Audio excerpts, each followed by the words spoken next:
तो last part में हमने देखा था कि डेव और माइक को उस आइलैंड पर कुछ नहीं मिला था, इसलिए वो अपने अपने घर वापस जा रहे थे। पर रास्ते में डेव पर एक ड्रैगन हमला कर देता है, जिससे लड़ते हुए डेव गलती से माइक को अपनी शिप पर बुला लेता है, जहां उस ड्रैगन को हराने के बाद उन दोनों को पता चलता है कि वो दोनों फियरलेस बीट के कर्ज की वजह से एक दूसरे से जुड़ चुके हैं, जिसकी वजह से वो एक दूसरे को पावर ट्रांसफर कर सकते हैं, एक दूसरे को अपने पास टेलीपोर्ट कर सकते हैं और टेलीपैथी के थ्रू एक दूसरे की बातें भी सुन सकते हैं। लेकिन इसकी वजह से उन दोनों को एक दूसरे का पेन भी झेलना पड़ेगा। तो ये समझ आने पर वो दोनों बहुत परेशान हो जाते हैं, पर कोई रास्ता ना होने की वजह से माइक वापस टेलीपोर्टेशन के थ्रू अपनी डॉल्फिन के पास चला जाता है। अब आगे तो इस पार्ट की शुरुआत में हम डेव को देखते हैं जो अपनी बोट पे बैठकर अपने शहर जा रहा था, जहां शहर पहुंचने के बाद डेव फियरलेस बीट से जुड़ी सारी बातें अपने टीचर को बता देता है, जिन्हें वो गॉड फादर कहता था। तो ये सब जान के गॉड फादर हैरान हो जाते हैं। तभी डेव उनसे पूछता है कि क्या माइक और मेरी बॉडी को फिर से अलग करने का कोई रास्ता है, जिसपे गॉड फादर उसे बताते हैं कि फियरलेस बीट एक कर्ज की तरह है जो तुम दोनों को एक साथ जोड़ता है, तो कोई स्पेशल चीज ही तुम्हें इस कर्ज से आजाद करा सकती है।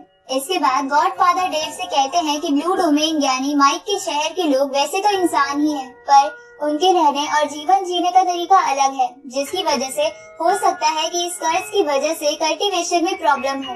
ये सुन के डेव सोच में पड़ जाता है। तो गॉड फादर उसे कहते हैं कि तुम्हें चिंता करने की कोई जरूरत नहीं है, तुम बस अपनी ट्रेनिंग पर ध्यान दो। तो ये सुन के डेव उन्हें सभी चीजों के लिए थैंक यू बोलता है। इस तरह हम माइक को देखते हैं जो ब्लू डोमेन पहुंच जाता है, जहां पहुंचने पर वो सोच रहा था कि उसे कुछ मिला भी नहीं, ऊपर से उसके ऊपर फियरलेस बीट का कर्ज लग गया। तभी माइक को याद आता है कि हो सकता है उसकी फैमिली के ग्रैंड एल्डर के पास इस कर्ज को ठीक करने का कोई सॉल्यूशन हो। उसी समय माइक के फादर उसे वहां देख लेते हैं और उसे चेन से बांधकर जमीन पर ले आते हैं, लेकिन इसकी वजह से जमीन से टकराने के कारण माइक को बहुत दर्द होता है। तभी उसके फादर उससे पूछते हैं कि क्या तुम्हें फियरलेस बीट मिल गया, जिसपे माइक उन्हें कहता है कि उसे कुछ मिला ही नहीं, क्योंकि उस आइलैंड पर कुछ था ही नहीं और वो बस एक बेकार सा आइलैंड था। ये सुन के माइक के फादर सोच में पड़ जाते हैं कि ऐसा कैसे हो सकता है कि उस आइलैंड पर कुछ ना हो। तभी माइक अपने फादर से कहता है कि प्लीज मुझे थोड़ी देर के लिए अकेला छोड़ दो,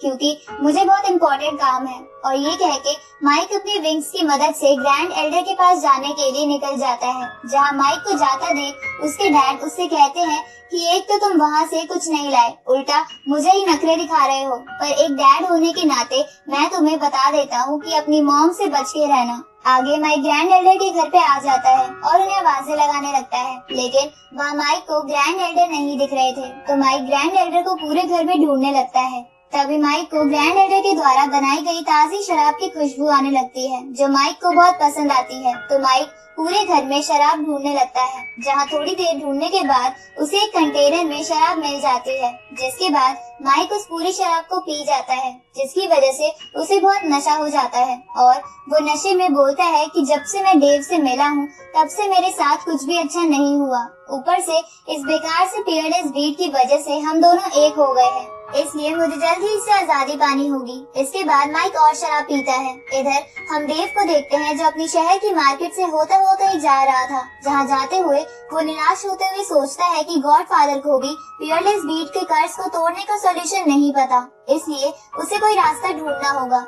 तभी उसे माइक की आवाज आती है जो नशे में उल्टी सीधी बातें बोल रहा था। तो डेव उसे कहता है कि तुम कभी नहीं सुधरोगे। ये सुन के माइक डेव से कहता है कि मेरे ग्रैंड एल्डर इस कर्ज को तोड़ने का सॉल्यूशन जरूर जानते होंगे, जिसके बाद मैं तुमसे आजाद हो जाऊंगा। जिसपे डेव उसे कहता है कि मैं उस कर्ज का सॉल्यूशन तुम जैसे गधे से पहले ढूंढ लूंगा। ये सुन के माइक गुस्सा हो जाता है। तभी डेव को शहर में घूमते हुए एक बच्चा मिलता है जिसे डेव जानता था, इसलिए डेव उसे गोद में उठाकर आगे बढ़ने लगता है, जहाँ वो बच्चा डेव से पूछता है कि आप अभी कहाँ जा रहे हो और आप मेरे साथ होम ऑफ होप क्यों नहीं आते, जो कि एक जगह थी जिसे अनाथ बच्चों के लिए बनाया गया था। इसके बाद वो बच्चा पेड़ से गिरती हुई फूलों की पंखुड़ियों को देखकर कहता है कि ये कितनी ब्यूटीफुल है ना, लेकिन इतनी ब्यूटीफुल होने के बाद भी ये पंखुड़ियाँ जल्द ही मुरझा जाएंगी। वो बच्चा ऐसा इसलिए कहता है क्योंकि उसे एक बीमारी थी जिसकी वजह से वो मरने वाला था और उसके पास जीने की होप नहीं बची थी। अब ये सब सुन के उस बच्चे को होप देने के लिए डेव उसे कहता है कि हाँ, फ्लावर्स जितने ब्यूटीफुल होते हैं वो उतनी ही जल्दी मुरझा जाते हैं, पर लॉर्ड ऑरिकल ने मुझे बताया था कि इस दुनिया में एटर्नल फ्लावर्स भी पाए जाते हैं जो कभी भी नहीं मुरझाते। जिस पे वो बच्चा डेव से पूछता है कि क्या आप सच कह रहे हो। तो डेव उस बच्चे से कहता है कि हाँ, क्योंकि मुझे ये बात लॉर्ड ओरेकल ने बताई थी और वो कभी झूठ नहीं बोलते। अब डेव उस बच्चे को गोद से उतार देता है और उसका हाथ पकड़ के चलने लगता है। जहाँ चलते हुए बच्चा डेव से कहता है कि अगर पॉसिबल हुआ तो मैं उन इटर्नल फ्लावर्स को जरूर देखना चाहूंगा। तो डेव उसे कहता है कि हाँ जरूर, जब तक तुम मिस डैंग यानी होम ऑफ होप के इंचार्ज का कहना मानते रहोगे और खाना टाइम पे खाओगे, तब तक तुम्हारे इटर्नल फ्लावर्स को देखने के चांसेस और बढ़ते जाएंगे। इसके बाद डेव उस बच्चे से कहता है कि चलो मैं आज तुम्हें पतंग उड़ाने के लिए लेके चलता हूँ। ये सुन के वो बच्चा बहुत खुश हो जाता है, पर तभी उसकी बीमारी उस पे हावी होने लगती है, जिसकी वजह से वो बच्चा बेहोश हो जाता है। दूसरी तरफ हम माइक को देखते हैं, जो शराब के सारे कंटेनर्स पी के खाली कर चुका था, क्योंकि उसे डेव पर गुस्सा आ रहा था। पर तभी माइक के ग्रैंड एल्डर आ जाते हैं और अपने शराब के सारे कंटेनर खाली देखकर उस पे बहुत गुस्सा करने लगते हैं। तो माइक उनके गुस्से से बचने के लिए ग्रैंड एल्डर से कहता है कि मैं बस अपने कर्ज का सॉल्यूशन लेने यहाँ आया था। पर ग्रैंड एल्डर को इस बात पे यकीन नहीं आ रहा था। तो माइक उनसे कहता है कि क्या मैं आपको ऐसा इंसान लगता हूँ जो शराब पीने के लिए आपके घर में घुस जाऊँ, जिस पे ग्रैंड एल्डर हाँ करते हैं। तो माइक उनसे कहता है कि अगर आपको ऐसा लगता है तो ठीक है, पर आप मुझे मेरे कर्ज को तोड़ने का कोई सॉल्यूशन बता दो।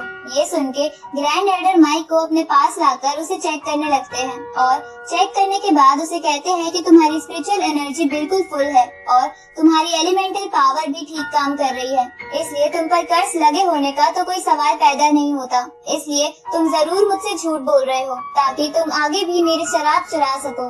इसके बाद ग्रैंड एल्डर माइक को उठाकर अपने घर से बाहर फेंक देते हैं। जहाँ बाहर माइक के पास कुछ सिपाही आते हैं और उसे कहते हैं कि आपकी मॉम को कुछ हो गया है और वो आपसे जल्द ही मिलना चाहती है। ये सुन के माइक घबरा जाता है और जल्दी से अपनी मॉम के पास भागता है और इसी के साथ ये पार्ट यहीं खत्म होता है।